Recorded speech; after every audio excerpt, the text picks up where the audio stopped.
Olá amigos, sejam bem-vindos a mais um vídeo do meu canal. Eu sou o Lucas Knipe e vamos falar sobre Holger Rune, que teve uma belíssima atuação e venceu Daniel Altmaier num duplo 6-3, avançando às quartas de final do Masters 1000 de Paris. Escolheu o momento certo para acordar na temporada, até visando proteger a vaga dele na ATP Finals. Ainda não está garantida e ele vai ter um desafio enorme pela frente. Novak Djokovic, que hoje avançou também às quartas de final, mas não jogando muito bem. Ele alegou na entrevista estar sentindo um desconforto estomacal e que tem passado mais tempo no banheiro do que jogando tênis ali nos dias de preparação, né? Não está se sentindo muito bem, mas vai que ele toma um bom remédio e joga bem amanhã. Nunca se sabe, mas de fato o Rune, ele melhora muito o tênis dele do que a gente estava vendo depois de Wimbledon. Ele chegou a estar num ponto de 10 jogos, ter perdido 9 pós Wimbledon, mas agora se encontrou, tanto em Basel, que jogou muito bem, chegando às semifinais, acabou sendo surpreendido na semifinal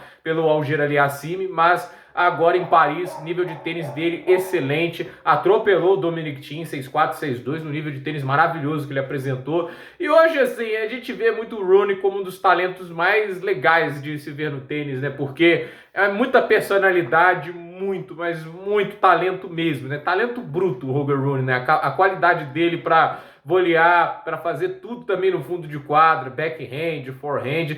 E assim, ele é um cara que, ao meu ver, ele vai enfrentar o Djokovic. Parece que ele tenta trazer algo do jogo do Djokovic, que é o grande trunfo, né, do backhand dele, que é o open stance, né? Porque assim, a gente quando fala de backhand e forehand, vocês devem entrar assim, pensar quem não conhece muito tênis, o que são esses termos, né? O que significa? O forehand são os golpes que você bate no lado do braço dominante, né? Os comentaristas tendem a chamar isso de direita e o backhand tenta chamar de esquerda. O backhand você bate do lado do braço não dominante. No caso do Djokovic, o backhand é do lado esquerdo dele. No caso do Nadal, que é canhoto, do lado direito. Você consegue perceber que o backhand em muitos jogadores é batido com as duas mãos. Em alguns casos, como é o do Federer, do Wawrinka, do Tsitsipas, Shapovalov, Musetti, eles batem com uma mão só. O próprio Altmaier, por exemplo, é um cara que usa o backhand com uma das mãos, né? A ideia é forehand do lado de dentro da mão, forehand, e backhand do lado de fora. Back que significa fora, backhand, né? Back não necessariamente significa fora, mas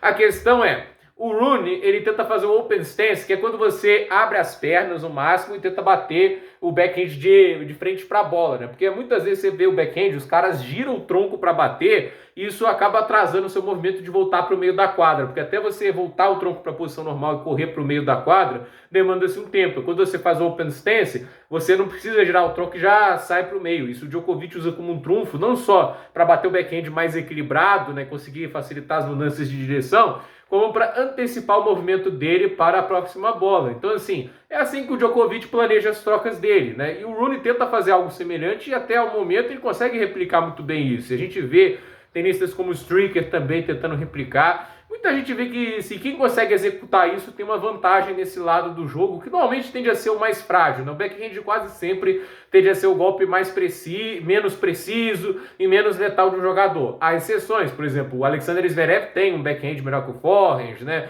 A gente sempre tem um tenista que foge um pouco da regra, mas normalmente o forehand é o golpe mais forte e quase sempre os jogadores tentam apostar pelo backhand e não pelo forehand. Então, assim, é interessante analisar isso, e o Rune é um cara que tem muito talento, porque ele tem muito talento de mão, ele é um cara que sabe improvisar muito bem, ele é um jogador que tem muitos recursos, ele sabe usar muito bem os slices dele, o lob, é um cara que, ao meu ver, ele precisa saber o momento certo para usar tais recursos, né? Eu acho que é aí que o Boris Becker pode entrar, a sabedoria de um cara que ganhou tantos grandes slams, uma das maiores lendas do tênis, pode ser o que o Rune precisa, porque é um cara muito novo, é um cara que ainda está se lapidando, ainda está se desenvolvendo, então dá essa consciência ao jogador de como usar melhor os seus recursos, é algo que você ou aprende com o tempo ou com uma boa assessoria de um técnico que entende muito do esporte, e é o caso do Boris Becker, né? E é um cara que, por ter sido jogador por tantos e tantos anos e ter conseguido tanto como um jogador profissional, em termos de títulos, ele pode conhecer como poucos esse aspecto do jogo. Então, assim, a vitória foi muito boa, vai enfrentar o Djokovic, e eu não sei como dizer, assim, na questão de favoritismos, porque, assim, se o Djokovic joga igual hoje, é um jogo muito aberto, entende? O Djokovic não jogou bem hoje, não parece estar se sentindo muito bem, mas é aquela história, se ele joga melhor, como jogou, por exemplo, na primeira rodada, aí é outra história. Aí eu acho o Sérvio favorito, mas Vamos lembrar, se há um cara que conseguiu incomodar o Djokovic dessa nova geração também, é o Holger Rune, né?